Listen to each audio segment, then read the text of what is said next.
will be discussing about how to set up an IUI lab. So we'll start with the layout.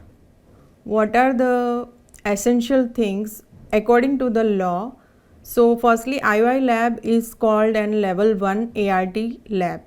So general requirements for that lab are reception, waiting, consulting room, storage space, record space, examination room, backup power supply and fire safety arrangements. This all the general requirements are available in any normal clinic or an hospital.